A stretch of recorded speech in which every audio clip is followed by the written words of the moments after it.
أنا أقول باختصار يا جماعة لا يزايدون علينا المدربين. أنتوا قاعدين هنا والفلوس نحن اللي انت قاعدين هنا، والمدربين الأجانب والأجانب اللي مقصد العربي ما هو أجنبي، ولا أقصد المسلم، والمسلم أعتقد ما هو أجنبي. تصور إبراهيم مطار في دبي، أنا في الرياض، وواحد يساوم مثلا بيني وبينه وهو مثلا مسؤول في أي نادي، في نادي أي نادي اسمه مين، وأنا في نادي اسمه نون مثلا، نصر طبعا.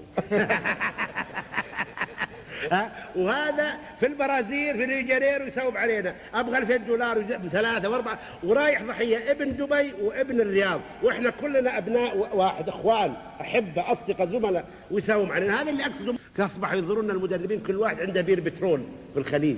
شو عندنا الخير؟ أسأل الله يطول عمر حكامنا ويطول عمر آبائنا جميعا وأجدادنا ويطول عمرنا كشعوب. بإخلاص وعطائنا خذيناها، ما هي صدقة، والله سبحانه وتعالى أراد لنا ذلك والحمد لله.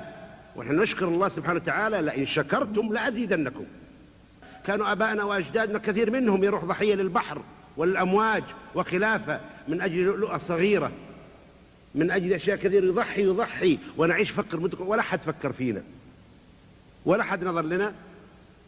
فإذا نرجوهم إذا لا يحسدوننا على ما نحن في من خير ونعمة، وهذا الحمد لله سبحانه، شكر الله سبحانه وتعالى. لكن مدربين يأتوننا حقيقة، سواء أخواننا من كل البلدان يأتوننا، وحقيقة المدرب يعني أنا بزهم على مدرب بيسألني المدرب يقول طيب في أي بلد تبغى تتعاقد معي؟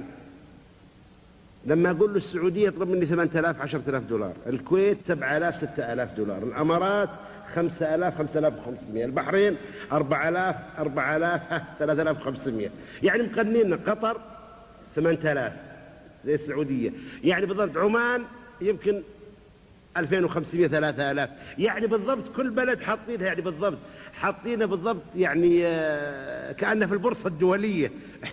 كل واحد ومقننة. حقيقة احنا مفترض أن يكون ميثاق شرف بين أنديتنا واتحاداتنا على تقنين العقود مع المدربين لكل الألعاب، وعدم المضاربة على بعض. والمدرب الذي يعمل في المنطقة يجب بأي شكل لاغي أو ملغي عقده، لا يعود للمنطقة إطلاقا للعمل في أي نادي أو اتحاد إلا بعد 3 سنين أو 4 سنين، وتكون مقاط. صراحة يجب يكون ميثاق شرف، ومن لا يحترمه لا يحترم. الاتحاد الكويتي دفع $12,000 نادي الهلال السعودي